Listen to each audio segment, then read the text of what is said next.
And Scott? Welcome. Thank you all for having me. I am going to bring up the presentation.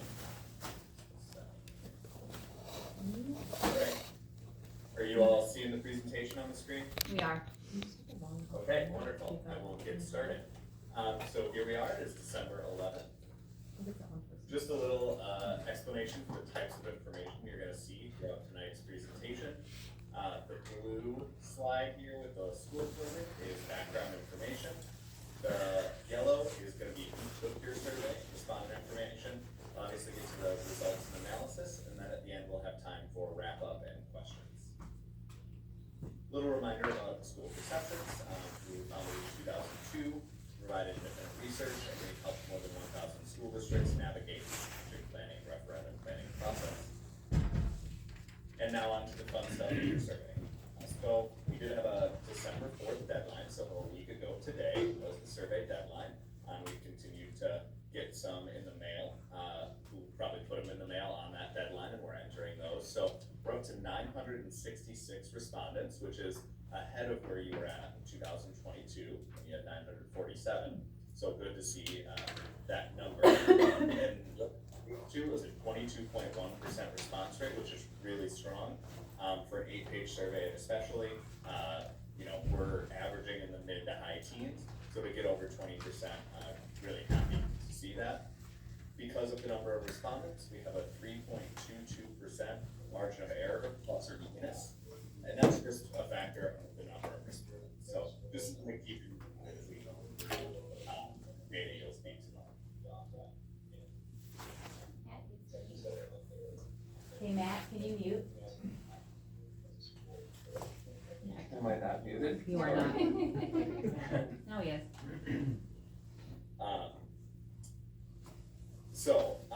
Age group of folks who took your survey. The biggest group is going to be the 35 to 44 age range. Not surprising, that's your parents. That's a lot of parents fit in that age group. Second group is 65 plus, and we're always really happy to see them among the top two groups. They're reliable voters. They're going to turn out on election day, and so it's really important to hear from them in the survey as you think about that. 91% of your survey respondents have a primary residence in the district. 8% do not, and then there's that 1% that aren't sure. That 9% that isn't a yes, we factor out because they can't vote in an election on a referendum. So we really focus on, for most of the data you're going to see, that 91%. It's still important to hear from those other 9%. They may be staff who live outside the district, families right on the border, other community members, second home. They might still have influence in the community, so they're represented in some of tonight's questions, but when we look at a referendum outcome, we focus on that 91%. Scott, would this include parents that open enroll their children in? Would they have gotten a survey? They would have gotten a survey emailed to them, yes. Got it. Okay, thank you. Yep. Municipality-wise, the biggest two are the village and town of Osceola. Not surprising there. We did have representation from every municipality within your district. 16% of your respondents are staff. 45% of your respondents were parents. The remainder are going to be the non-parents, non-staff, which is the largest segment of your community. So we use those three groups throughout the survey a little bit, but it's really important to remember that that non-parent, non-staff group is both the biggest on the survey and the biggest in your community. A reminder of what was presented, some of the information presented related to the operational referendum, what you asked for, and the tax impact of that ask. So, would you support a $1.595 million operational referendum for 5 years? This slide represents just staff residents, so folks who are staff and who live within your district boundaries. 84% of those respondents said they definitely or probably would support that operational referendum. 5% said definitely or probably no, with the remaining 11% undecided. Among parent residents, 59% said they definitely or probably would support that referendum. 26% said no. And finally, in that biggest group, again, the non-parent, non-staff residents, 40% said they definitely or probably would support it. 47% said they would not, including 30% saying definitely no. What we have to do then from those results is do a little weighting based on your district's population. So using some census data, we're able to determine that about 25% of your voting population is parents, and about 75% of your voting population is non-parents, non-staff. So what we do is we weight those percentages of support by those percentages of your population. So the 0.25 corresponds with the 25%, the 0.75 corresponds with the 75%, and we multiply those by the levels of support you saw in those previous two slides to get a predicted election outcome. When we do that weighting formula, what it comes to is 44.8% support. And what that basically means is if the election were held today, we would anticipate about 44.8% support for the operational referendum, plus or minus that 3.2% margin of error. We also asked, we told folks that if an operational referendum is not put into place, funds will be needed. Where would they like to see funds? Could the district cut for a variety of options? So this is scored. If someone answers a no, it's scored as a 1. If someone answers a yes, it's scored as a 10. And then we scored those, put all the answers together. The median then is 5.5. So anything above that means respondents were leaning toward yes. The only option among the list of cost-cutting options that got above that median was reducing transportation services for non-parents, non-staff, was at 5.61, just slightly above that median. Everything else leans closer to no than yes for all three of the subgroups. And this is just a few more of the options that were on the survey. And then we move on to the facilities part. So, reminder, we presented these challenges as what the district is facing at the elementary school, and explained that the district would need to secure funding through a facilities referendum. Without presenting a plan, we first asked, would you support the district pursuing a facilities referendum? So we often call this sort of the permission question. Do you have permission to explore, pursue a project to solve the problems that were outlined? As you can see, again, it's broken down into staff, parents, and non-parents, non-staff. Your staff, a strong majority, said yes at 82%. Your parents, also a majority at 59%, said yes. Your non-parents, non-staff, not quite a majority saying yes, but more saying yes than saying no. 47% yes, 38% no, 15% not sure. So you have a plurality of all three subgroups supporting the district pursuing that. Then we did offer the plan. So a revised elementary school plan, and a reminder of what was presented on that. And a reminder of the financials related to that, the estimated tax impact, and that the district shared that if both referendums outlined in this survey received approval, the district would not ask for another referendum for at least 5 years.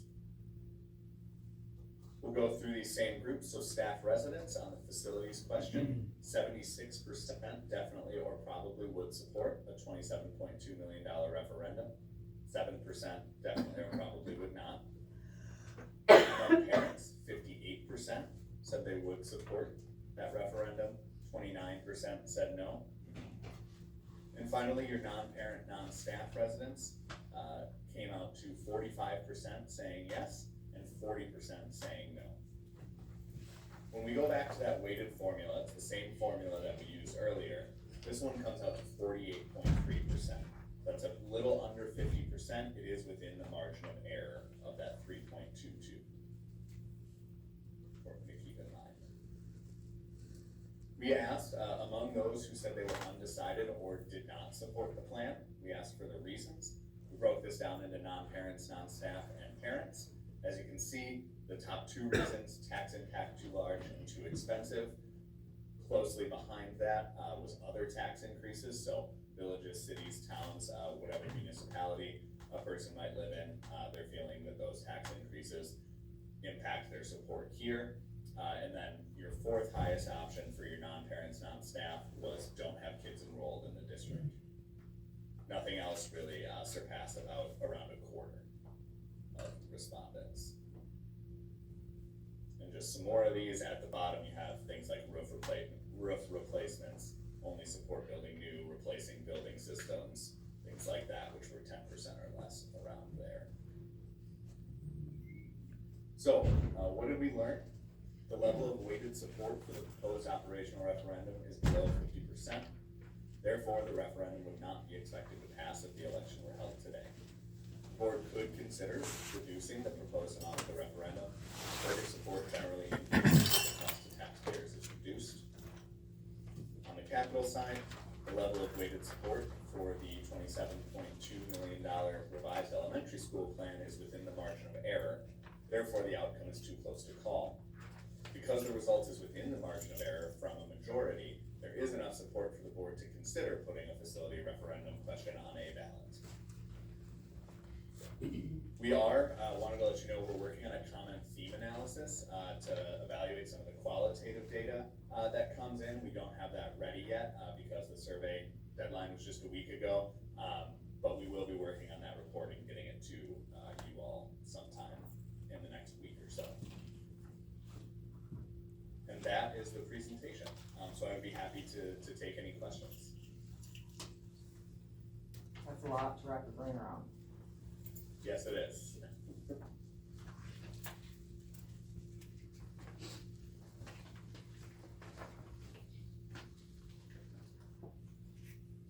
Could you remind me on if you were undecided or do not support the plan, could they choose multiple reasons why they didn't Yeah. support it? Okay. Thank Yes, you. they could, yep.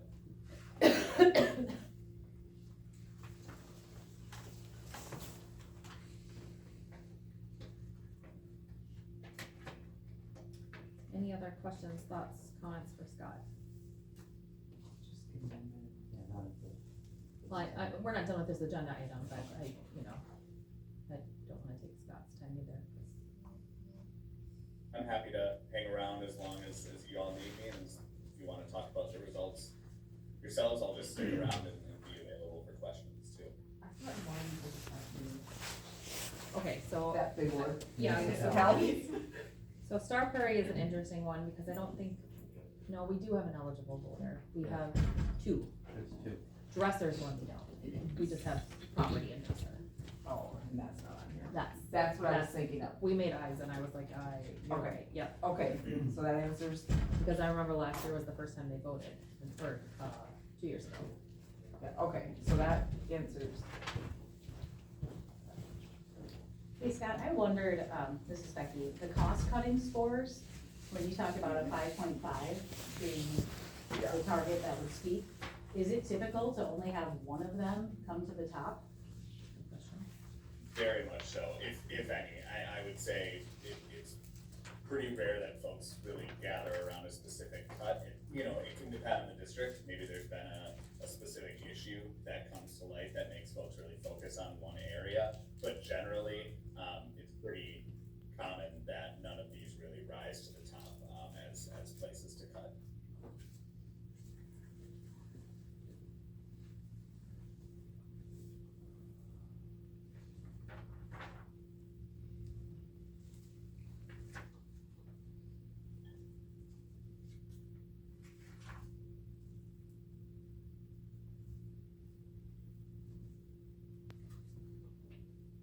How does our population, stand up against other municipalities across the state? Is it typical to have the larger non-parent, non-staff in our communities, Scott? That's pretty typical for Wisconsin? Yes. The 75-25 proportion is what most districts are at. Once in a while, we'll see maybe 30-70 or 20-80, but 25-75 tends to be the area that most places are around.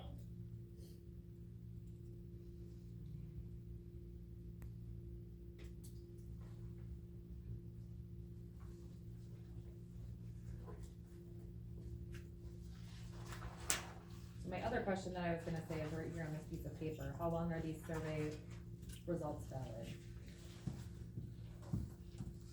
Sorry, I couldn't hear the end of that. How long are these survey results considered valid? Well, usually we would say they're reliable for an election that's within 6 to 8 months or so. there's just so many factors that can really vary outside of that range, whether it's multiple tax bills, reassessments, other community controversies that come up, state budgets. There's just a lot of factors at play the longer you go out. The fewer other variables that change, certainly I think it'd be more reliable longer, but there's a lot of things out of your control that I think can change in a time period longer than that. Scott, given that there's only spring 2025 referendum as an option for the school district, this probably is only valid for the spring cycle. I think it's hard to suggest that it would be good for spring of 26. Yeah, I would agree with that.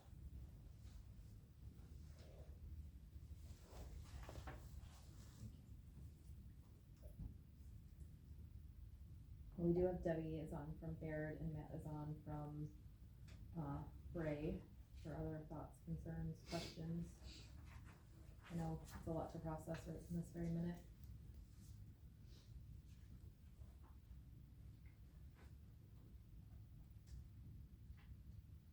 So maybe, we pull up the timeline one, you wanna go to that?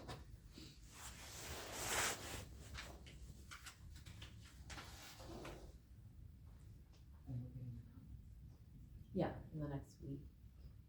Were there a lot of additional comments that survey takers wrote in?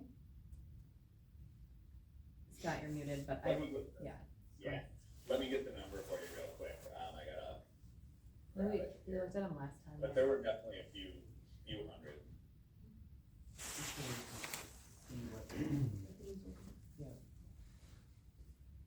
So up on the board right now, you see if we were going to go to referendum, what a timeline would need to look like. Because if you'll remember, we were gonna have this survey drop sooner and then we held off because of the primary election. So looking at, we're meeting right now December 11th, and we don't have another meeting until after the deadline. So the question would be, so the deadline is by the January 21st. It has to be certified resolution, so looking at resolutions and doing resolutions takes time and energy, for sure. So we have a board meeting on January 8th. But if we're gonna consider something, we would need to have some ballot language. And then January 15th, we currently have our board work session, so people's calendars are blocked if we wanted to do something. And again, not at all saying that we're going to referendum, but it's super important to think about the timeline. It's not something that we have lots of time to talk about and talk through. And looking at the results and what they're saying to us and how you interpret them as board members is super important.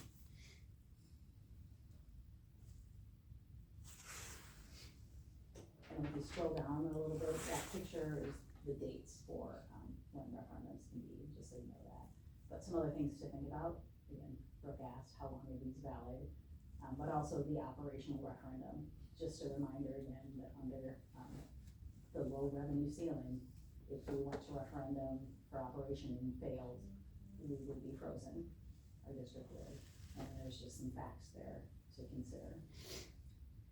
And in particular, down at the bottom, you can see like the DPI is saying they're looking at moving to 12.3.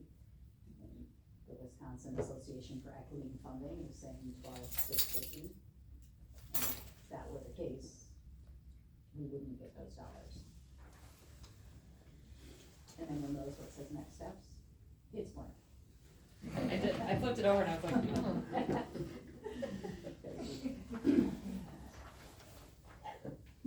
There were 571 comments. Oh. Just so you know. How many? 571. Wow. 571, yeah.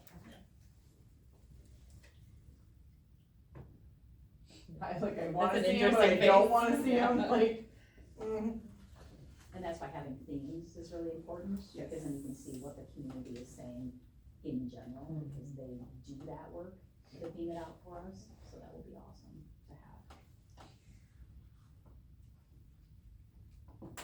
Because also I would say, right, looking at this, when you look at the themes that we are seeing in this survey, what is our biggest population telling us, is what I looked at. And when I looked through, they are saying that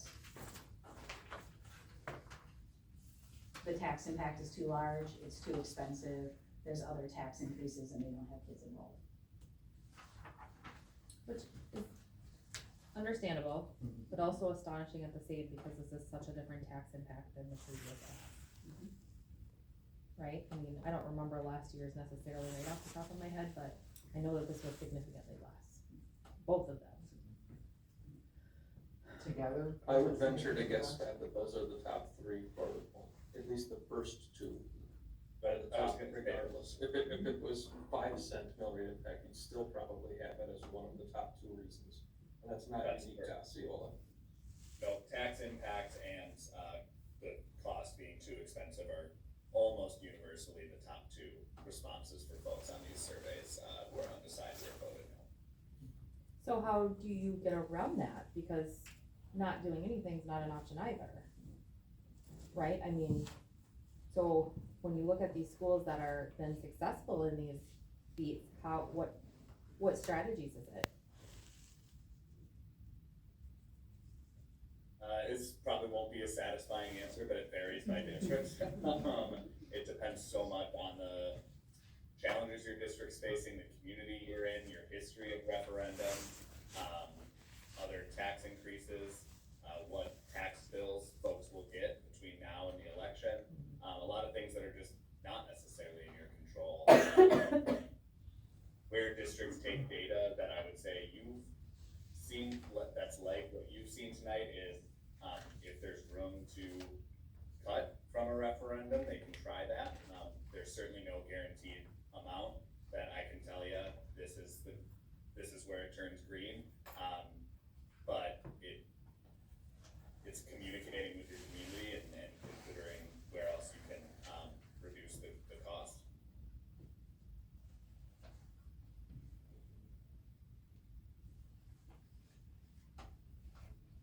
So if we break these two apart for sake of discussion and talk about the operational piece, we knew when we picked that amount that we could adjust it, right? We knew that.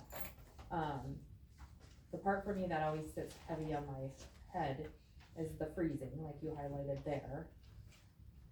And so Shannon / Debbie, you know, if the low ceiling stayed at 11,000 as it is right now, which next biennium is expected to go up to at least 11,325, is that right? Low ceiling will stay at 11, but we'll get an additional 325. Okay. And then if you went to the max, which is what AEF is asking for at the 12,650, that amounts to roughly how 500,000 about.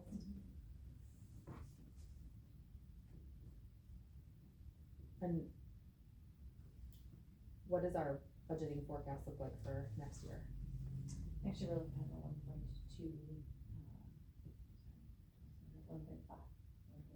1.5. Okay. And that is being ultra conservative on the numbers, that is no changes at the state level, that is, I should say no changes at the state level. That built in, health insurance, dental. Includes, all of the necessary increases that we would see in a typical year, plus a 2% roughly increase potential for, salary increases. And enrollment is figured into that as well. The reduction, Retirement enrollment. So not the same enrollment, the figures are not gonna lie.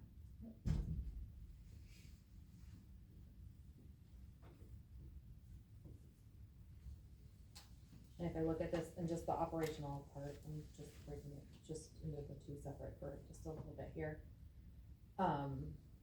We go in April or we don't go till April of 26.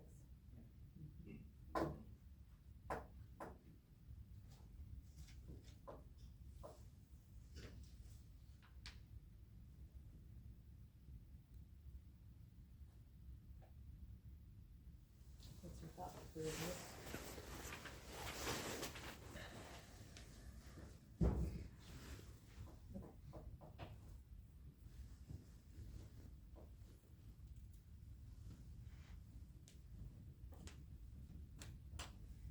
I'm not shocked. It's honestly what I expected from the result. I'm interested to see some of the other comments, though, but yeah.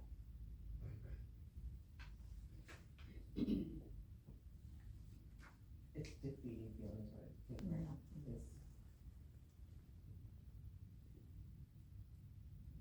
I don't know, it's a lot to, And maybe I can help support you in that a little bit, because at first I thought that, but then I recognize, here's an interesting, simple fact that we haven't talked about publicly, and we don't talk about publicly, is, just the fund transfer from the general fund for special ed.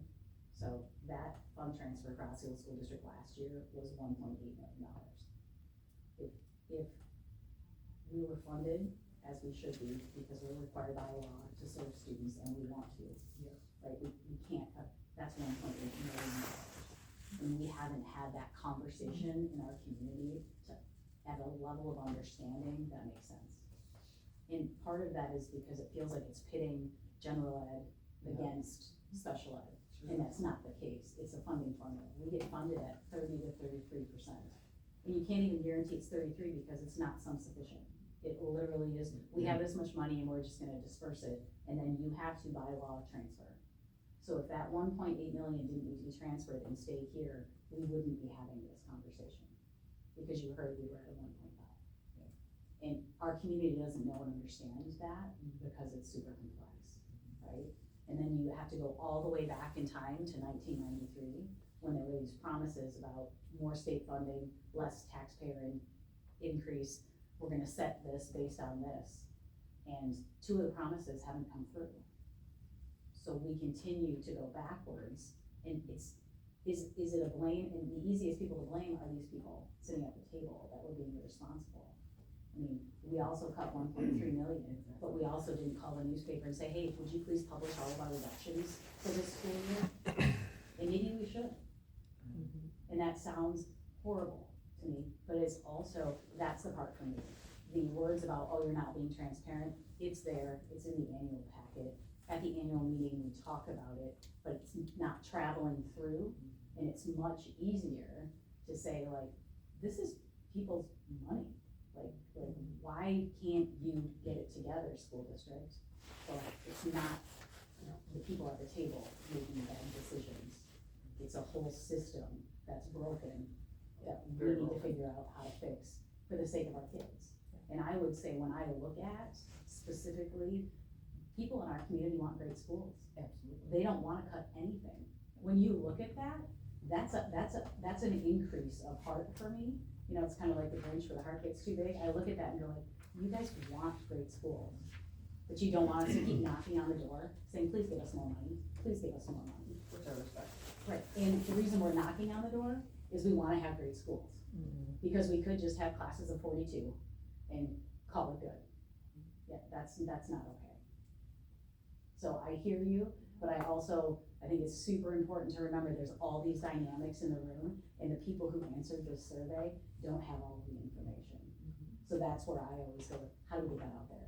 How do we make sure? How do we have those conversations? Because community meetings don't work. Like, I am not a person who likes to record myself, but I did it last year, and people sent me messages and appreciated it, and we talked about the big rocks in our school district. So what is it that we can do as a team to talk about school funding and operating, right? Because facilities are different, operating is different, so to understand that funding. We still battle the accusations of maintenance let that building go, and some of the, What? I'm sorry. like, some maintenance hasn't taken care of that on purpose to let the elementary get awful. And like, some of the stuff that they bring up of when they did that, I was a student here, it's not like we were on the board at the time of the accusations, because I'm not even saying that they're true, I'm just saying, it's like being held against a word greedy, well, whether that happened or not, right now it's a need, that's the thing, it's like, okay, I don't even know how to, but I get it, I expected this, because just talking with people, everyone feels burnt out when it comes to money. You mentioned it, especially around the holidays, I'm getting stressed out just literally saying money and thinking of what stuff to do. So I get it, I can't blame people for not wanting taxes to go up. But what I don't like is when those same people and the demands that they want from the school, some of the people that I've seen online are the same people saying, well, the school should offer this and this and this. but you're also voting no to stuff. Like, it takes money, and we don't get the same money from the state that we got 30, 40 years ago. It's not the same from what, it's not us, we're not trying to be greedy. We're just trying to survive with the current model that's out there, with what we have to deal with right now. Well, and also I would say that's another tell in the survey, specifically the area that they wanna make sure that we take care of is maintenance. But maintenance costs money right? So that, I mean, yeah, it's very, very important for us to take care of our buildings. And if there's one reputation that Osceola has always had, is how well we take care of our buildings. So it's so hard when, it's like, what could we possibly? Do more with less, do more with less, do more with less. Yeah, I'm not mad at people for feeling stressed. No. I just get frustrated when the people that don't want, that are saying no, are also the ones that want us to do more things. If they are saying no, and they're fine with whatever, I don't know. It's the ones that demand more, but are saying, you're not getting my money though, but I need you to do that. That's where I get frustrated. I respect every result here, and if our voters are saying no, I'm going to listen to what my voters are telling me. It's just that frustration part of, that's why I wanna see what the other comments are, so I can get a better understanding of some of it. So let me challenge you with this then, Corey, if we break the two apart, so the operational and the, capital, thank you, would you entertain doing a capital without doing an operational? Well, going off of the numbers right now, this is why I need more time, but the one that was even, maybe has a chance of passing was the 27.2 million, right? Didn't have the better numbers. Right. And see, when I sat at this table, when you were here, not here, when we were working towards doing a new elementary school, and then we found out that we were gonna be drastically short in our operational funding, Becky, you remember this meeting? We all had to just stop abruptly because we said, we can't look at doing facilities when we're gonna be short in operations, right? And like my stomach's over here turning and doing, flip-flops because I feel like I'm right back at that table again. But yet it has the facilities have a higher rate of passing. But how do you? And they're different. And they're different. They're different, but the same, but they're different. So then I think, okay, well, the operational comes with it the freeze, whereas the capital doesn't. Yep.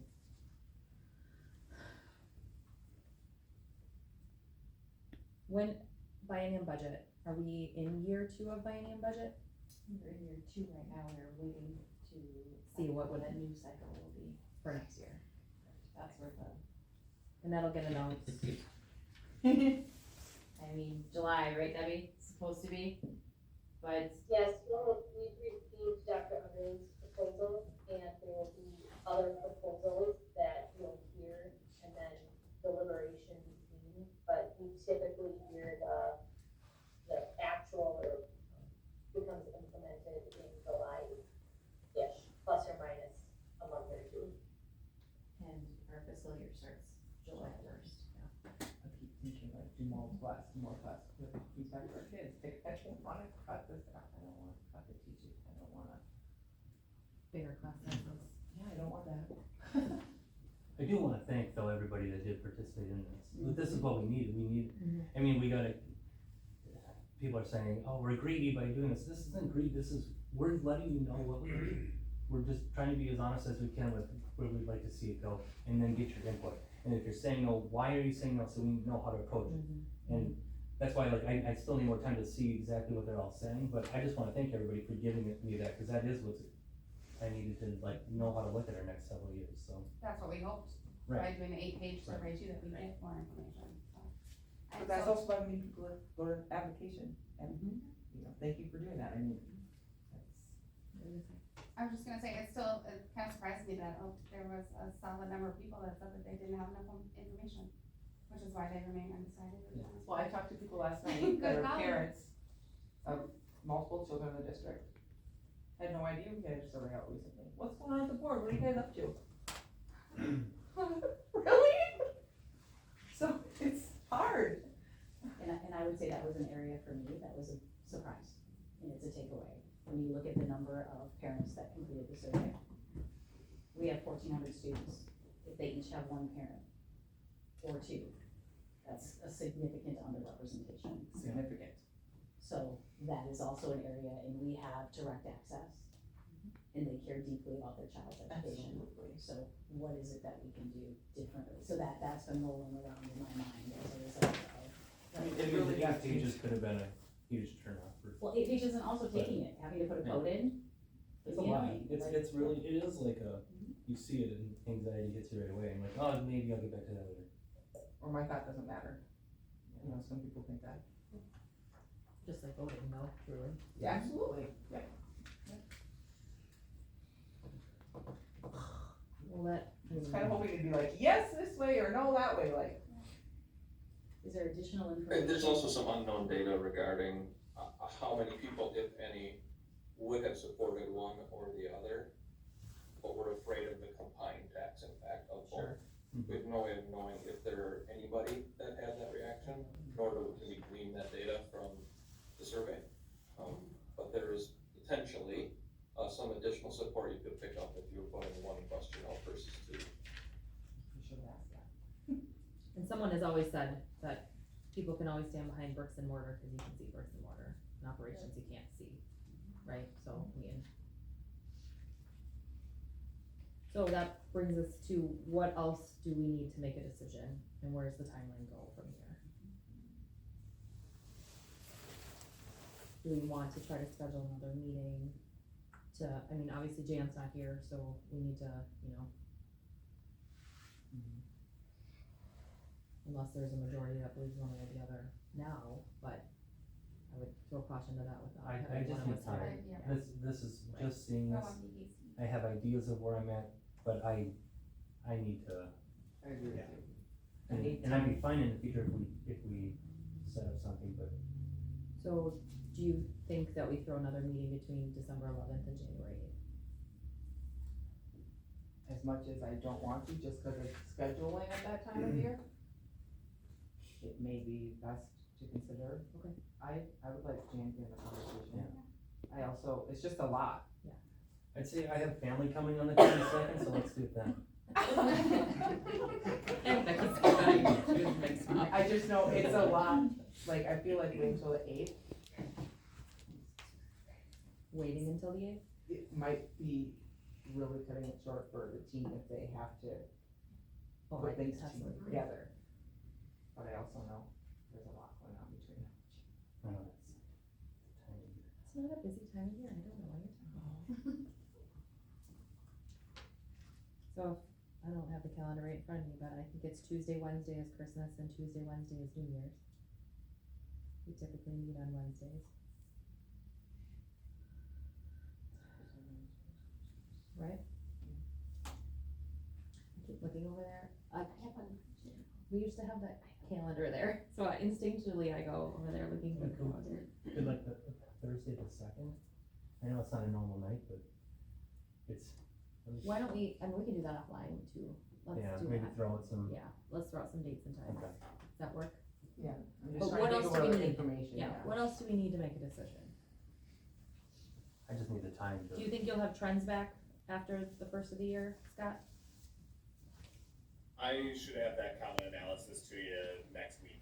Beautiful, that'll be helpful. And next week.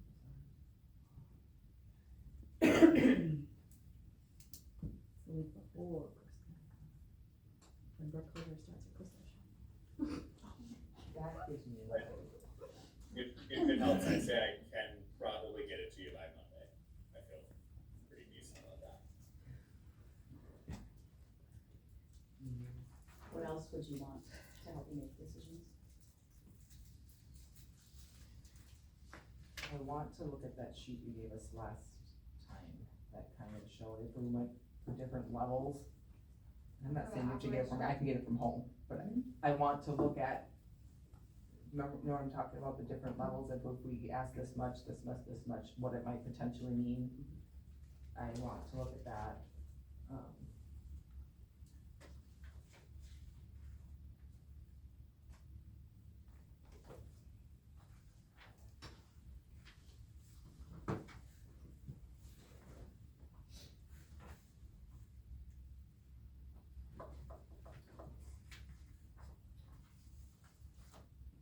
Sounds good, Matt, thank you. Yeah, yes, July. Can we chew on it a little bit and try to get you stuff before the Yeah, date? Does that Absolutely. work? Yep. Anything else for this? Debbie, anything to add? And not at this time, Okay. but I'm here to, if there's anything I can help with. please let me know. Tax bills will be hitting in the next couple weeks, right? And our mill rate went from what to what, do you remember off the top of your head? $6.94 to $5.77. Property value went up. 9.19% equalized value. I haven't gotten it yet. Alright, well, anything else with this item? Otherwise, thank you, Scott, for your time. Yeah, Yeah, thanks Thank you, for that. Debbie, for being here. Thank you all so much. I appreciate your time, and if any questions come up, your admin knows how to find me. Alright, happy holidays, you guys. Thank you. Everyone. Agreed to.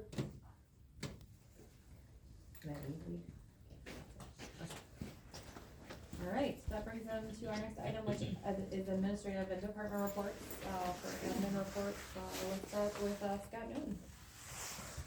All right, so, first day back, so on December 2nd, we started our December 3rd, we started our trimester 2. On that first day, we had a speaker that our Mental Health Matters Club put together. Her name was Katie Reimerskirt, where she presented to all our students, a lot of students with student athletes directly regarding resiliency, and working through, like, you know, when the seasons are tough, how do you overcome some of those obstacles and work real hard, and failure at times is, well, failure is okay, and then how you learn from it. So it was a great lesson, and some opportunity for our kids to hear from her. We also started our blessing basket celebration, our fundraising opportunity here for this month. Our goal for the high school is $7,000.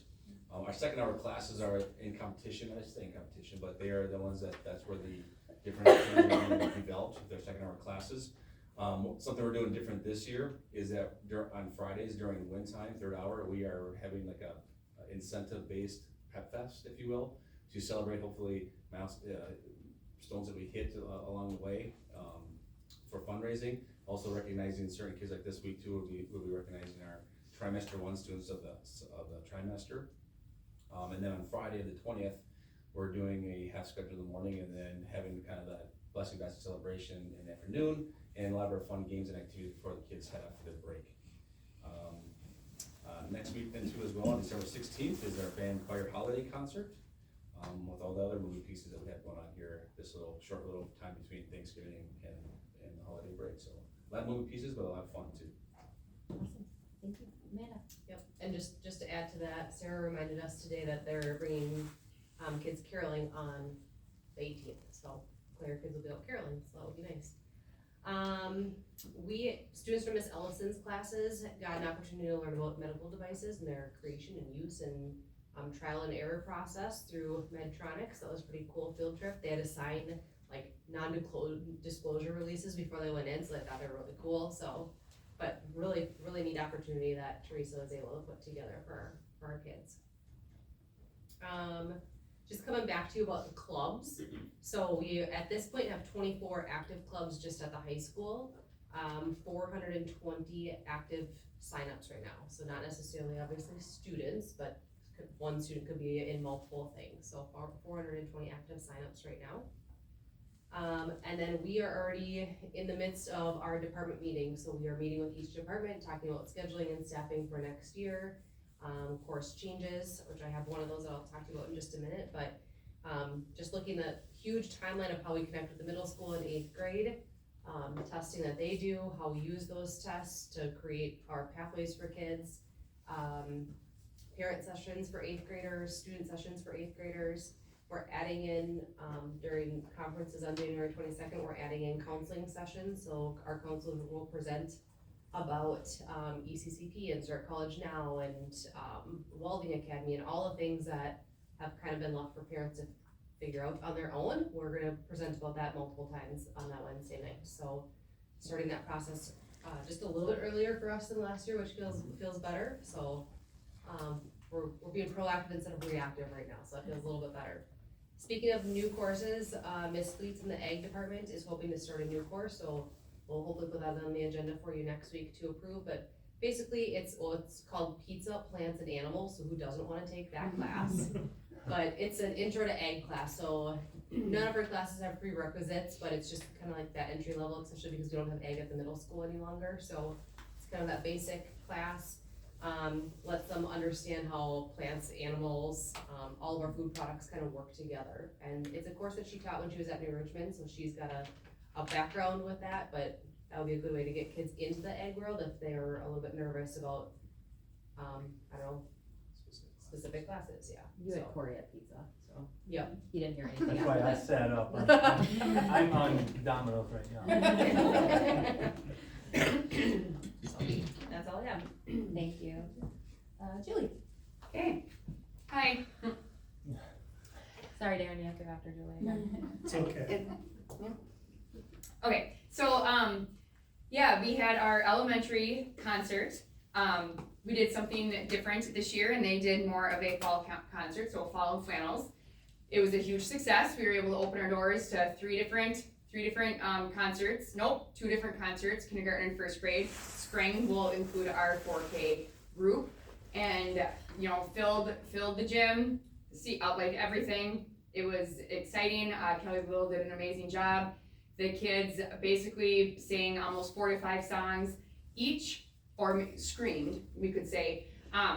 But the adults, everybody, they just love it. They just want to see and hear the kids. So it was a huge success, and great job for Kelly. We have our intermediate school concert coming up next week on the 19th at 9:30 and 1. So different now this year. We have our 2nd, 3rd, and 4th graders, and we're trying to do it the same to where we have all of them together. They each get to showcase a little bit, but then we bring them all back together, and it's funny listening to our 2nd graders right now, because our 2nd graders are all excited and think they get to go home at 9:30, and we're like, no. See, you have another performance at 1 o'clock. So if half the 2nd graders go home, well, we tried. So huge thank you to Roxy Newman and Newman's Farms, along with the Lions Club. Lions Club donated some money for Roxy and doing our project, or our community project.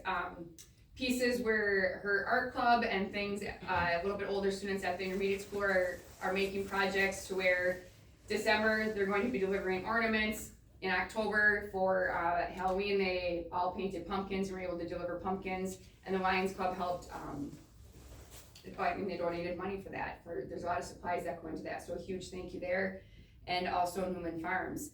Speaking of the Lions Club, another thank you, shout out to them. They're helping us fund our literacy night and doing some different things that we are moving forward with to have a literacy night for our 4K for kids and families, opening up the doors and bringing everybody in. We hosted our 2nd annual Veterans Day program. This year we recognized the brave veterans from our hometown, so we try to pull it back in and talk about, when some of these the veterans were like Osceola chieftains, and how that all came about, and what the high school and really all grades did to shape them to who they are now. It was exciting. It's always quite the moment in the gym. You look around and people are excited, celebrating, and you look to your other side and people are just completely in tears. So huge thank you to the high school band. I don't even remember who the trumpet players were, but they were amazing. That echo, I don't know if you guys were there, but it's always powerful. So that brought on a lot of tears. And then so planning for the spring, we have wellness night coming up. That's gonna be on February 13th. Our literacy night, that's March. Lots of things happening in March, different this year. We're gonna do a 4K roundup. Really trying to promote the excitement of like remembering that we have all day 4K. So I think a lot of times we are forgetting to truly promote that. So we're gonna do more of a 4K roundup versus just a child development day type event. And now that we do have room at the elementary school with 1 grade, shifted out, we are able to just close a hallway and just ramp it up and get families excited to come in and introduce the building to our 4-year-olds. So we're looking forward to that. And then one last shout out to both Bruce and Randy for helping with all the excitement that's going on right now at both levels. Helping with the Alpha show. Yeah, so they have huge hearts and they have lots of smiles and they're just rolling with it. And Bruce is very worried about me always getting hurt, and I'm like, Bruce, I can do it. So tomorrow there will be some dangling from the ceiling and it's gonna be great. So looking forward to that. Thank you, Julie. You're welcome. Gary. I'm not gonna dangle from the ceiling. Thank you, because I'm picturing her like in a Pink concert, going, oh boy. Yeah. I actually do have an elf outfit, so maybe Do you wanna next join me week. tomorrow? Just hanging from the With ceiling. the move, I'm unsure where it is. I was kind of looking at next Oh. week. So. Next week, maybe. All right, lots going on at the middle school. So just a little recap. In-service day with staff, we did goofy team building, notes of gratitude and appreciation, which is kind of fun. We took paper plates and yarn and they put it around their neck and hang it off the back. And people go around and just write notes of gratitude to each other. So that was fun. The staff really enjoyed that. And then we kind of continued in our staff learning. We're focused on just increasing engagement in the classroom. A big part of our discussion is student voice in the classroom, creating situations for discourse to be happening. And there's lots of research out there that speaks to the more kids are talking in the classroom, of course, about content, the better the higher achievement scores that you are reaching. So we had staff read a scholarly article and then they had to select one of the instructional techniques that they're gonna try, and then we'll come back to that in our PD session in January to have discussions about it. Also had a few staff members that shared some discourse examples of what they were using, so really promoting some of the best professional development is learning from each other within the school. So we did that. We had our choir concert last week, so I had a date night with my wife, and that was fantastic. Sarah did a nice job. The kids were moving and singing, and lots of joy. It's nice to see them in a different element than at school. And so that was great. Got another date night tomorrow. We have our band concert at the high school auditorium, so we're looking forward to that. This Friday, our 7th grade is doing the Courage Retreat at Trollhagen. And our counselors have been kind of leading that, and that's been something I think they maybe did 1 year in the past or a few years. So kids are excited and staff are excited about that. You can see we got a bunch of holiday things happening next week. So I just kind of outlined what student council had organized. The grand finale is a 90-minute party on Friday, which kids are very excited about. We also have set up a 5th grade kindness retreat at Camp Wapo, and that'll be in January. And finally, Chad Leonard has organized kind of an interesting thing for our kids to promote theater. So he has a group called Storybook Theater that come out and they do auditions with kids, and then they help support and kind of train them through the week. And then they have 2 performances at the end of it. And so we did a survey just to make sure we had enough interest, and he had about 75 kids that are interested. So he's organizing that. I have the 2 dates that the performances will be. I think that Monday we don't have school is when they'll be doing auditions, and then they start some of the training after that. So be an interesting experience for our kids. Awesome, yes. I got school today about the party, because a certain 5th grader thinks it's this Friday. And I said, why would they do that? Already mapping out which ones and this and that. And I will say, never had that with 6th, 7th, and 8th graders. So this is a whole new level of excitement that a 5th grader gets to experience. Yeah, So nice to hear that. yes, so very fun. Shano. Just 2 quick things. We have wrapped up the audit, so they will be here in January to present on time. It's music to everyone's ears. And just to touch on the tax bills, we have the first stage is that we get that information to municipalities and villages, so we have done that. We have that deadline, it's November 10th.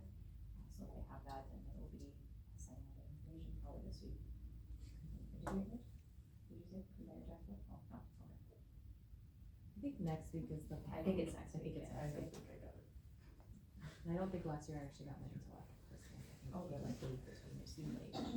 Scott, did you get yours? Maybe Okay, good. file some, please.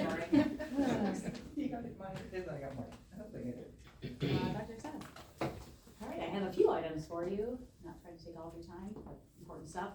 January 7th at 5 p.m. is the deadline to file for candidacy, if you want to be on the school board, anybody? January what? 7th at 5 p.m., yep. I think it's important to note that since we've increased the sub rate, we've had 7 new subs added to our sub list. I do a quick 15-minute interview with every sub, so that's really fun to be able to connect them and find out why they want to be subs in our district. And they all don't say it's because of the increased wage, but that seems to come up, so thank you for that. Can you remind me, Becky, what we decided on? It's $185. No, for paras, if they're retired from the district, are paras getting paid an increased rate of how is it for paras? If they're subbing as a teacher, they get the Osceola rate. Not if they're doing para work. Correct, we didn't do anything with para sub wage at all. Okay. And then state report card is a brief presentation, and it will be shared by all of us. I think I have the remote, don't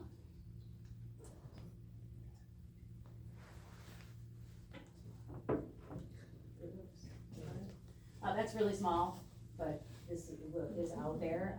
This is the document that the DPI gives you that talks about the state report card, and I think one of the most important pieces when it comes to the state report card to understand is this is intended to communicate with parents, the community, and the state as a whole, which means it doesn't communicate to anybody well.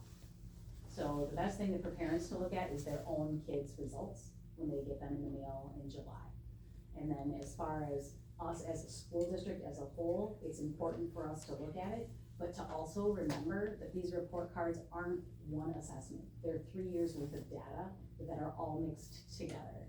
So and let's remember that it's also last year's.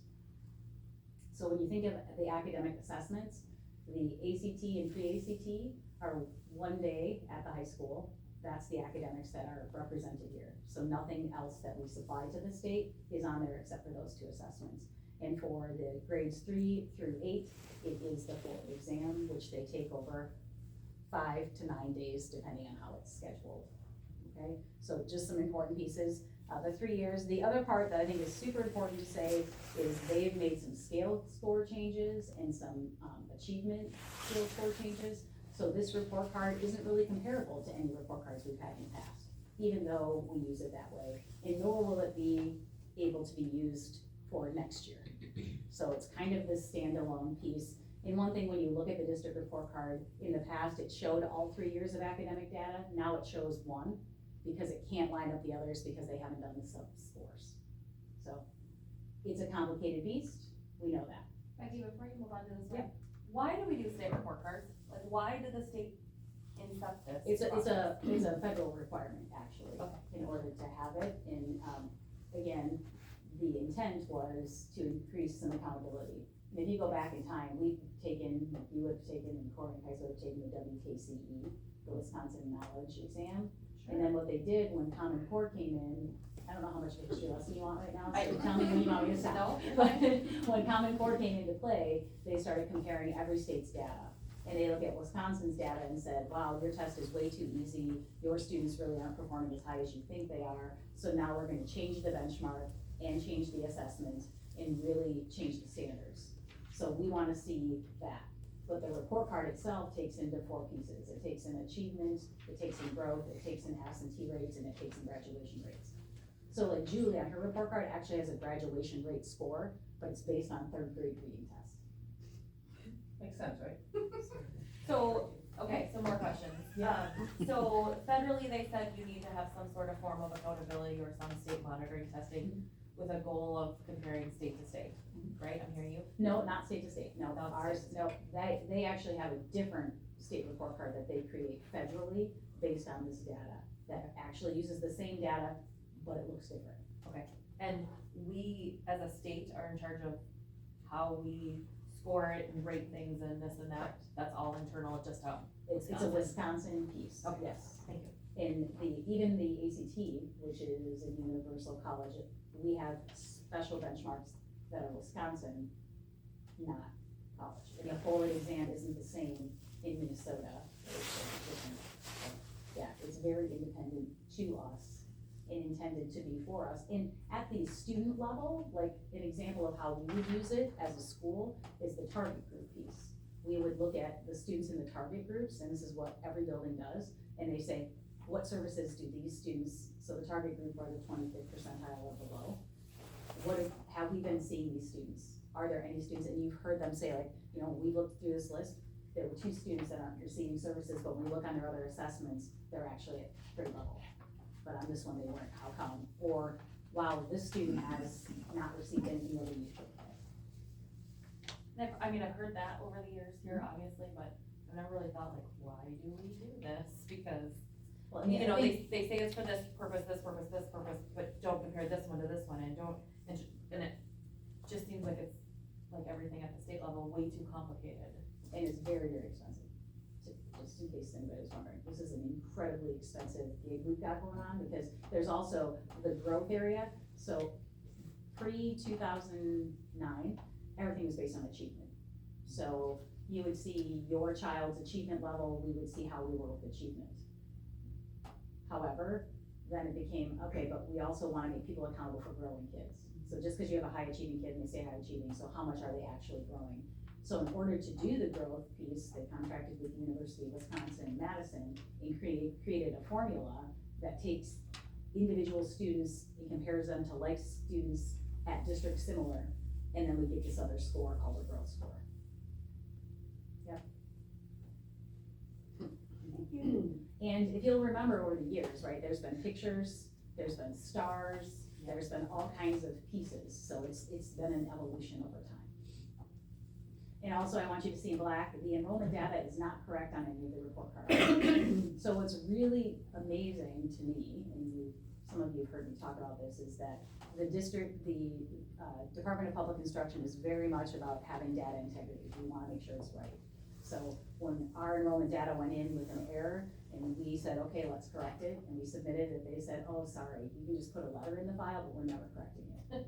So any analytics we do, because of what happened last year, and like, even the assistant state superintendent wrote me a super nice email and said, I hear you, I'm sorry, there's nothing we can do to fix it.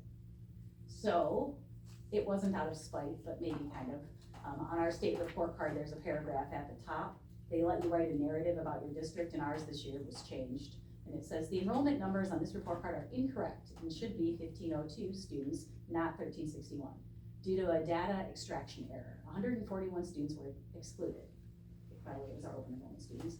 Although the actual enrollment is 1502, the DPI will not correct this. The accurate number will remain in the public data moving forward. However, the districts have resolved the error. So, and I only could have 400 words, or 400 characters. So I had more to say, but that's all I have to say. Nailed it.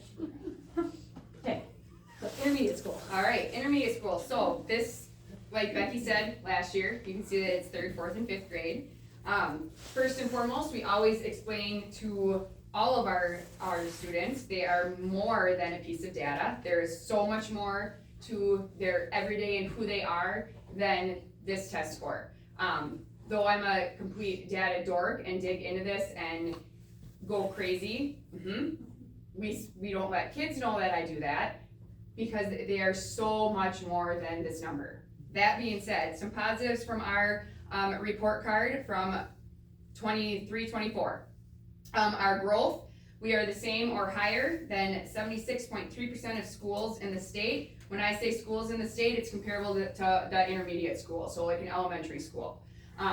So that's exciting. We are above average, that's that 3.0 or higher of the value added. I'm sure you guys remember in the past where we put up different graphs and it's all these little blue numbers that are to the right of the line, which I'm sure last year I was jumping up and down because they were all to the right of the line. They are again, so they're all to the right of that line, which is very exciting. And that we are above the state average in 3rd grade ELA by 11.4. So working super hard. with our literacy piece, with Act 20, all the things, and it's paying off. We are doing our very best and ensuring that all kids can read and actually learn to read and the whole piece. Because, you know, third grade is kind of that ticket year of being able to read. Areas to grow, we will always have room to grow no matter what we are doing. And you hear us talk a lot about wanting to reach, you know, 80% of kids. So then I went in and dug a little deeper and looked at like how many kids were actually tested. So out of the 286 students that were tested, so I combined the grades here, 66% of those students are meeting or exceeding the grade level performance in ELA. So our goal is 80%. We're not there, but 66, I mean, it's more than half. So yes, we still need to grow, but I'm secretly celebrating that at the same time. And then for math, we're at 64% of students. And I probably triple check this because when you break things down, it always seems like we grow or do more with math. Like it just seems like math is where students excel a little bit more than ELA, but even triple checking it, these numbers were correct, and that's what we have for the intermediate school.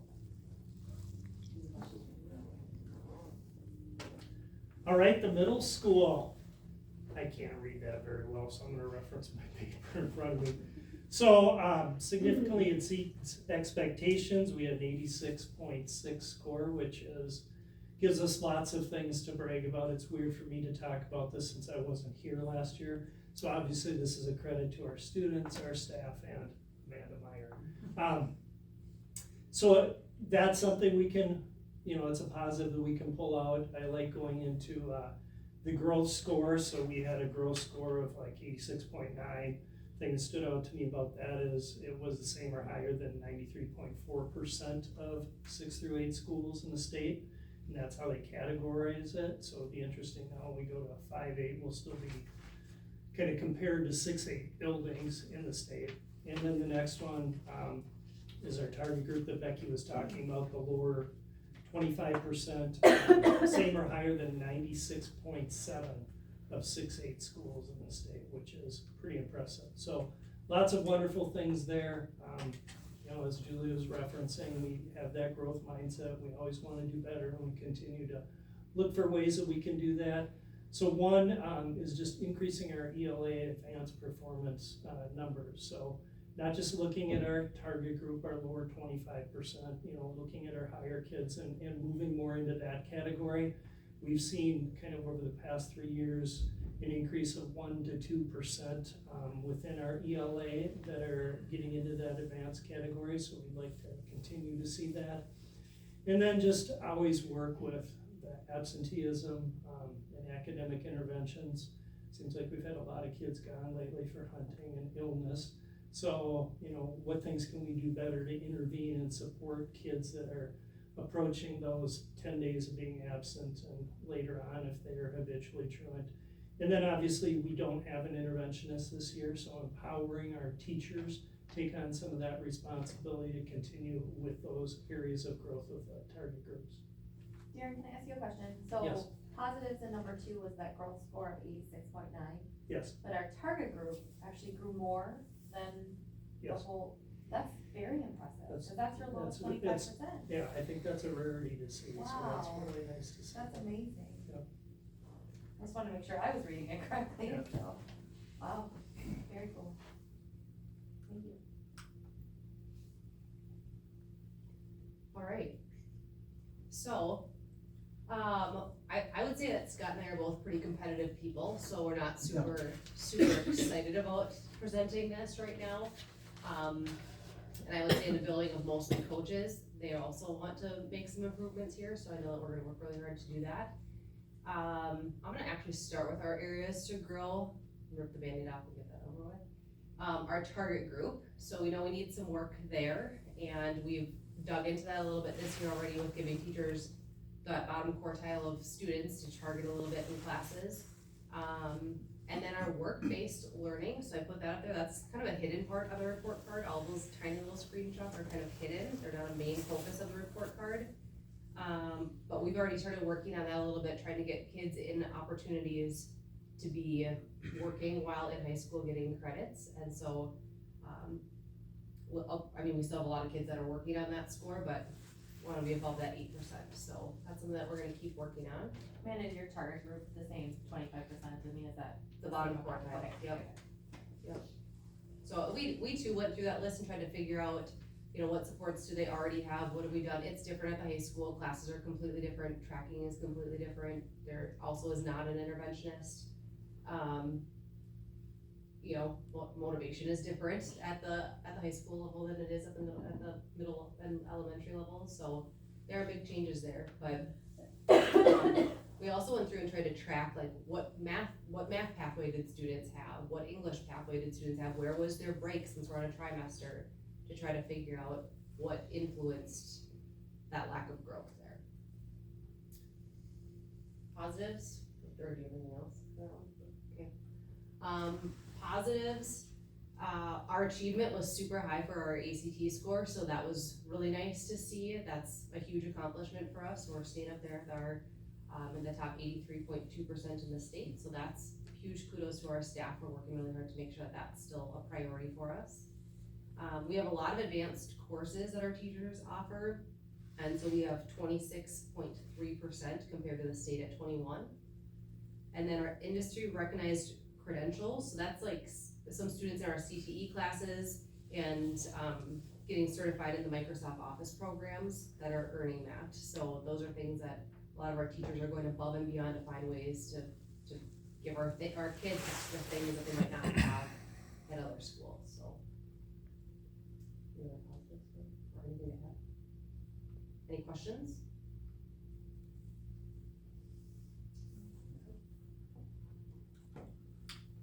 Right, and district-wise, starting with the areas to grow, again, absenteeism, it's a concern, and you hear about it in the news pretty often. Our economically disadvantaged growth in ELA and math. So, right, you guys know well enough to know that when I dig in deep, and I wanna see like, what is it, where are we at, what can we really focus on? And in Osceola, our economically disadvantaged students in the past have outperformed are non-economically disadvantaged, and so this is a flip, and so that was new, so, yep, so trying to understand the why. And then achievement for the target groups, right, because that's the part, growing, amazing, but we wanna make sure we continue to get them to the point where they can be as high as they can be, proficiency being the goal. When you look at the achievement, again, this is 3 years combined, so remember that please, but we're in the top 13 in the state as a district. That's something to be pretty proud of. And 25% of our students scored advanced in math. And again, remember this is as a district, so we Julie brought up the math part. That's, to have 25% in advanced, that's pretty amazing. And then I thought this was great, students with disabilities were outperforming their peers in growth. So similar to what you saw, Brooke, as far as on the target group. And then, even though we're not supposed to compare, it's against the rules, you're not supposed to do that, why do they create these things? Yeah. Right? So we're ranked number 7 out of the 38 CISA 11.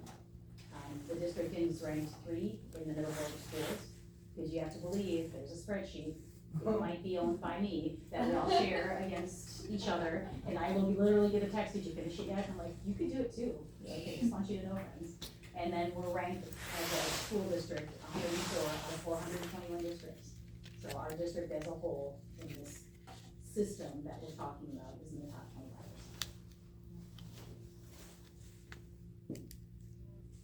Any other questions about the district? I always have to say kudos to our teachers and staff and support staff and every bus driver and everybody, because it all plays a part in this. And it's one snapshot, right? That's the part that's so Yeah. hard. Yeah. But it's still every day of those adults being present in their lives that make a difference, so. Always room to grow and always do better, and there's celebrations as well, so. And with my special ed background, I love seeing the students with disabilities having a bigger growth rate. I mean, that's what you strive for, versus also they can help close the gap, so that's absolutely amazing to see, so. Love it. Really proud of that. Kudos to our staff, like you said. Yes. And our kids. Yeah. Okay, up next, we have a couple donations that we would like to acknowledge. The first one is the Lions Club and the Mental Health Task Force. So pretty cool, the mental health task force did the suicide awareness walk, and then they allowed you, if you registered for it, to pick where you would like your donation to go. So people picked the Osceola School District because they made it and then they also made sure that everybody, because everybody gets the same amount of money, we don't want one district to get more than the other, so then they added to it or made sure that everybody had it. And the donation is intended to support our youth mental health and suicide prevention efforts.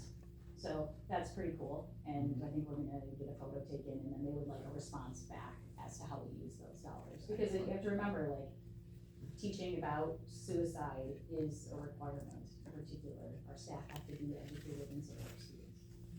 And then below that, the Lions Club, Julie talked about this a little bit, but they donated $1,000 to ensure that every student who attends literacy night leaves with a book, fostering that love for reading. It's pretty cool that, you know, those cheese curds and all the things they do for Wheels and Wings comes right back here. I think a lot of my money went to that. Did they? Can you help fund Every it? time the cheese curds. I know how to make it. So pizza and cheese. So every time you see a kid with a book. Just like a cheese curds and Cory, got it. Okay, and then the next one is more significant of a donation, so I'm gonna take a little bit of time and read to you, and have the message be heard because it's really important. So Millicent yeah, I think that's a beautiful picture. Lindahl, an Osceola High School graduate from the class of 1947, made a heartfelt decision that will impact generations to come. She chose to donate the remainder of her estate to the Osceola High School, a place that brought her immense joy and shaped her into the vibrant, compassionate woman she became. This extraordinary gift reflects her enduring gratitude and love for the school that meant so much to her. Born November 19th, 1929, in St. Croix Falls, to Wilma Blanche, I love that, Wilma and Blanche, probably, no, and Axel Victor Lindahl. Millie carried her Osceola roots with her throughout her life. She married Glenn Chappie Chapman, and together they built a life full of love and partnership. Though she passed away November 6th, 2021, her legacy shines brightly through her remarkable act of generosity. Millie's high school years, spanning from 43 to 47, were a time of great personal journey for her amidst a backdrop of profound global events. The world was gripped by World War II, the devastation of the atomic bombings, and ultimately the war's end. Despite the turbulence of times, Millie and her peers found solace in a sense of community within the halls of Osceola High School. It's here that she immersed herself in countless activities, from school newspaper and yearbook to league club, class plays, homecoming court, cheerleading, and serving as vice president of the speech club. Her involvement and spirit were unmatched, leaving a lasting impression on everyone she met. It's important to note that athletics were not offered to women during Millie's high school years. Her vibrant personality was perhaps best captured in her senior class will, where she humorously declared, "I, Millicent Lindahl, leave my peppiness to anyone who will eat his Wheaties every morning." This playful note reflected the essence of who she was, energetic, optimistic, and always ready to inspire others. Millie's connection to Osceola High School endured long after graduation. When the old high school building was demolished, she returned to reclaim part of the staircase banister, incorporating it into her home as a tangible reminder of the happiness and memories she cherished from her school years. In her senior yearbook quote, beneath her photo read, "In her manner lies her charm," a sentiment that defined her throughout her life. Millie's extraordinary generosity has already resulted in $1.2 million being placed into an account, with more funds anticipated as her estate is finalized. Once all accounts are converted and tallied, the final number will be shared. We have an idea, but we're not sure. Her donation will be it has been carefully placed in a dedicated fund, which will earn interest while the high school thoughtfully plans for how to use it to benefit students, not just the high school. This is no ordinary donation. It has the potential to transform lives and create opportunities that will enrich their educational experiences. Millie's story reminds us of the impact that schools can have on a life, and how through one person's generosity, that impact can ripple outward, touching countless lives far into the future. She has left a legacy of hope, opportunity, and inspiration that will forever be part of the Osceola story. The Osceola School District is profoundly grateful for Millie's gift, which is a testament to the joy, pride, and spirit found within the Osceola High School walls. Her story reminds us of the impact of a school that can last a lifetime, and in Millie's case, touch lives far into the future. So with that, I'll show you some slides, because I had to do some research to learn a little bit about Mary. And so, here's, I guess I can use my remote to look at that. No, I just know.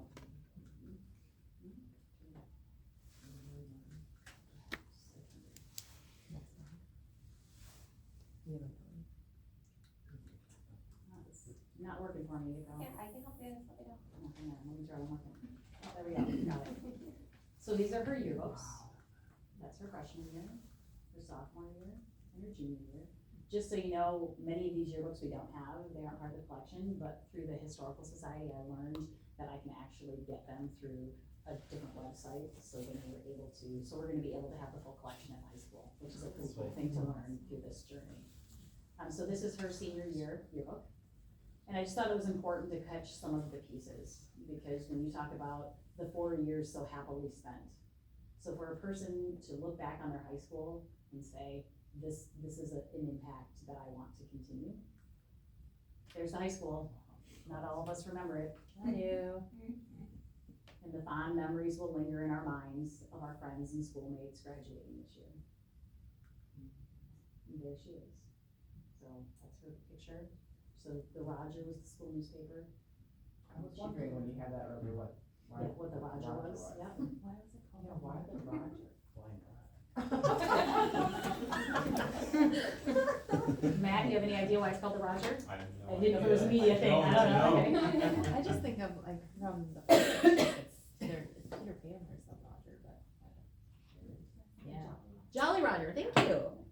That's all I got. I thought this was pretty cool, that on every senior page of the 1947 yearbook, this quote was listed, the door of success is labeled push. Oh. You know, like it resonates today for sure. Mhm. And then here's some pictures of her. So I think this is actually really interesting. This is the senior class before, so this is freshman year. And this is the senior class after. What do you notice? She's in the same spot. I did not notice that. I just noticed Are that they there's a all- lot less men standing in the back. So, yes. About 47. I don't see headphones on. No one's on their phone. Yeah. You know, so Look those at all the white dresses. shirts, yeah. Mhm. Yeah. So you also know there's a decline in enrollment. Here's the Glee Club. Speech.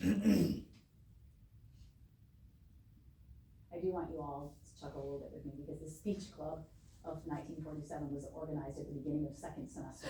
Hey, wait a minute. Oh, sorry. There's the chief and staff, so the yearbook. Oh, it must have taken them so long to do their hair every morning. I just wanna know how they actually did the yearbooks back then. Printing it, putting it together. How about this? This is the cheerleaders. Oh, look at their shirts. They look like the Sound of Music. I thought that too. I saw the German Lederhosen. And also, again, you know, in 1947, the only athletic opportunities that were in the yearbook were football and basketball. And we talked about her last will and testament. So in the yearbook, everybody's name in their last will and testament is listed. We have in the past. We did that. But we didn't, it wasn't in the yearbook, it was in the senior paper, right? This was actually a pretty interesting piece of the yearbook. So this talks about their freshman year, their sophomore year, their junior year, and their senior year. Right, and it's interesting because they talk, you can tell who's popular people. So-and-so, right, the leads were chosen as these people. The other part I think that's interesting is it talks about the boys coming back from the war. And when I was doing some research, it talked specifically that the gas rations were released so that the buses could now take them to athletics again. Oh, wow. And that the male teachers had come back. Huh. So when you think about that backdrop that she's living in and found all of this joy in this place. So I want to read this all to you, and I feel like it's worth reading, so at some point I would encourage you to find time to do this, but I just put in red where she was mentioned in these. And it was one of the largest classes, but you'll see where it talks about how they've lost more students or the boys returned, so. Also in the yearbook, I shared this with some of the FFA, students that, which it had Future Homemakers of America, and it was all women, and then FFA, it was all boys. And it said it was a club for farm boys to do farm boy things. I'm not sure what that means. I thought that's pretty awesome. Farm boys know. Don't ask questions. Yes, exactly, I didn't at this point. And then this was the ending. We know we caused you all to fret, and that our stay here wasn't heaven, but we are sure you won't forget the class of 47. We can't hear our kids making up a rhyme like that today. I mean, high school students are high school students. I do have to tell you, it has been a joy to sit with Johnny B, and he knew Millie. And his parents knew her parents. Of course, Johnny B. Right, so sitting in the office and talking about her, and of course he's like, she's going to look her. Sounds like Johnny B. Yeah, you know, and then Deb Rose came in, because I know she had some work with the Historical Society, and then she engaged Mike and Barb and Pat and Colleen, and then they did a bunch of research and supplied it to us, and Tim, and then Terry. It has just been like an amazing journey to learn about Millie. So it's pretty remarkable. Do you know what she did after high school? Yes, I know that she got married when we don't know all of the mysteries. Okay. When she was married, her name was actually Millicent Fox. Okay. So what the Historical Society told me is she probably got married to a Fox person before she married, Chappie. Happy? Yep. Chappie. Oh, okay. And Chappie worked for for Chevy for 52 years. Neither of them had a funeral, so there was no obituary. So it was very difficult to find what they lived in Maple Grove. I was gonna ask you. No children. And actually the people that, when we got the original email that we had a donation coming our way, we were like, we're being scammed, like, no way. And then had more information, and it's literally her neighbor's children who are facilitating this with us. So, yeah. I mean, the fact she didn't even live here, Right. still, The memories that she takes from whatever happened at Osceola High School from 43 to 47 made her who she is. I have different memories in that high school building than she did. Same. And again, like, moving forward, like, what do? We won't know until the end of this year, right? So the school board decides how the money will be allocated. And the hope is to create some kind of long-term plan, because, right, it's the what now. So possible next steps, gathering input from the school board and think about ideas about what would have the impact that Millie would want us to have. Because it would be really easy for us to say, here, let's just fill in our operation gap and call it good. Well, she clearly said the high school. So that's something to be very, very clear, and that was the only guidance that we have from the family or the executors of this estate. Because as you saw, it took some years for them to take care of all of the other people before we have the pot of what's left. And then evaluating options, developing a plan, trying to be very thoughtful. One thing that we did at the high school, Scott and Amanda put together a survey asking staff just about campus improvements. And besides turning the heat up, there weren't a lot of campus improvements that staff felt like they needed. They talked about outdoor seating, they talked, like some ways to make us more a branded school, but there wasn't this huge, because when you start talking about money, we didn't want people to think about, I want this wish list, it's what could we really do? And then honoring the legacy. How do we honor her life and her love for OHS and remember her? So a lot to think about. that's incredible. It's a pretty incredible story. Thank you for sharing all that. Yeah, it's been fun. It's been a super fun journey. And like I said, like, it's been back and forth, like, trying to make sure, and we had attorneys talking to attorneys to make sure that this wasn't like, here's my password and social security number, thank you. All right. And so we'll bring it back to you once we know more, but I wanted to make sure there was something, yeah. Okay, Holly, you ready? Oh, I'm probably not. Yeah. Just as exciting, the pool. Yeah. Love the pool. With her leader. Oh, I don't even know how to use this, Becky. April, you got me? Just the one clicker on the side. I started my position at the pool in May I think fully, and when I took on the position, I had kind of two things in mind. I wanted to be able to offer more opportunities for students to use the pool, and I wanted to offer more opportunities for our community to use the pool. So that's kind of what I'm going to talk about today. You can skip that one. So in our school setting, first of all, I really started reaching out to a lot of our students and started to get them certified. And with that being said, I started in May, so I had to kick off swimming lessons in the summer, which I was brand new to, but I was really lucky to have some great staff that had kind of already been veteraned in there. And then I was lucky to hire on some great staff that really filled in those roles. So we serviced around, I mean, this is just an estimate, around 130 students this summer at just summer school. So through school programming, and then through Kids Club, we offered another 50 kids in lessons. And then we kind of started kicking off the school year. And with the school year, I was like, I want kids to be able to go there and have opportunities just to swim and have fun.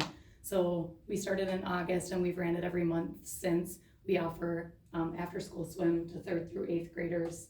We're roughly having around 40 kids per month that are enrolling in that program, and they're able to swim every Tuesday and Thursday from school ending until about 4:30 p.m. and they're having a good time. It's fun to see the kids in the pool. Besides that, I talked about pairing with kind of the kids at the high school and brainstormed with Amanda and Scott, and we were able to offer work for credit for our kids and provide guards from our high school to work, get real life job experience during the school day, and be able to get credit for that. And that kind of was a 2-for-1. They get all this experience, but then we are also able to offer swimming over the lunch hour every single day, which I think is an awesome thing because we have quite a few people attending that lunch swim.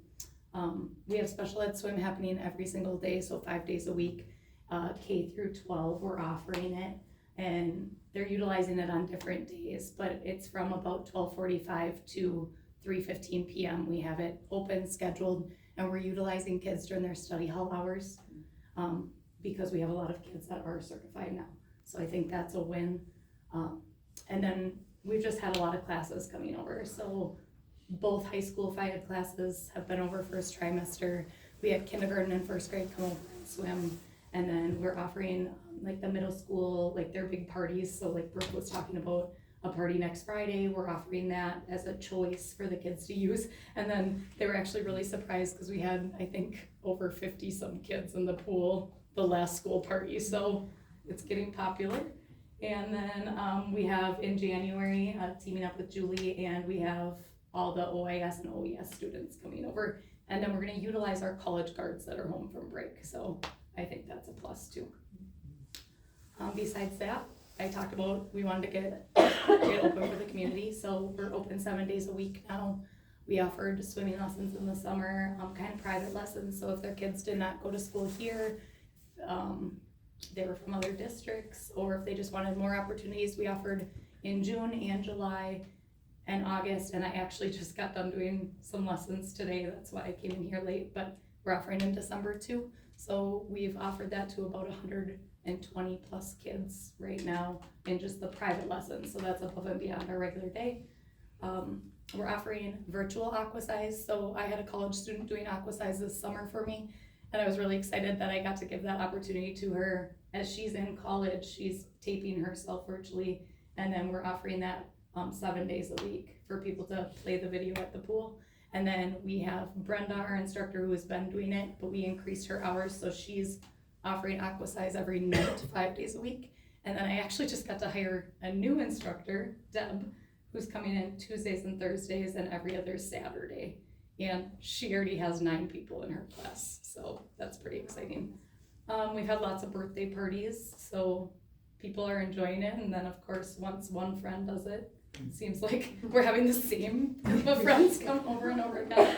So we have about, I don't know, probably over 15 parties. We've had Boy Scouts doing dive training. We just hosted kinship last night for their holiday party. We had 40 plus people in the pool. And then we were able to offer with our increased number of people coming, we were able to offer discounted prices. So we offered kind of like a sale in November, which, Black Friday. yeah, I don't know, new to me, but yeah, we tried it out and it was successful. So just the highlights that I think, we increased our cards from 6 to 26.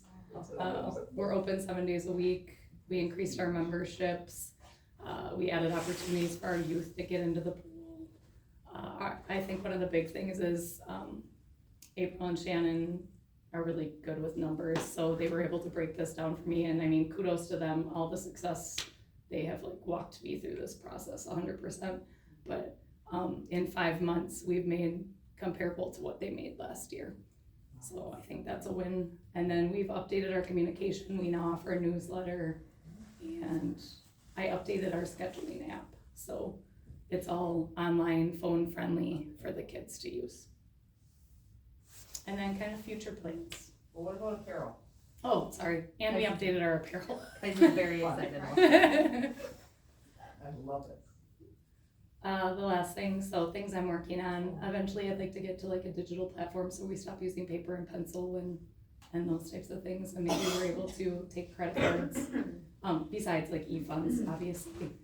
And then looking at for summer, if we're gonna partner with some other districts and bring them in for swimming lessons, so like, are we gonna look at Somerset, St. Croix Falls, those types of areas, and bring them in. And then lastly, I've done some applications online for a silver sneaker program. And for those of you that don't know that, it's a program for retired age people, and it would actually provide their swimming for free. So it bills the health insurance. I bet your local ADRC would, I work there, be happy to partner something with that program for promotion and stuff like that. Great to know. I'm new. I'm just getting my feet wet with it, so we'll talk. Literally. Yeah, Yeah. I mean, that could, No pool, we pun have- intended. yeah. Yeah. And that's all I got. Holly, that's amazing. Fabulous. Oh my gosh, Love it. so amazing. Congratulations. Yes, thank you for all your hard work. I notice you lifeguarding in the morning when I'm dropping kids off in the evening, and you have a family as well, and your hard work's not going unnoticed, so Thank you. awesome, thank you. Questions for Holly? Does Riker like to swim? All right, well, it is 6:39, so I would say let's take a 10-minute break, and we'll plan to start the regular meeting at 6:50. Sound good? Thank you, everybody.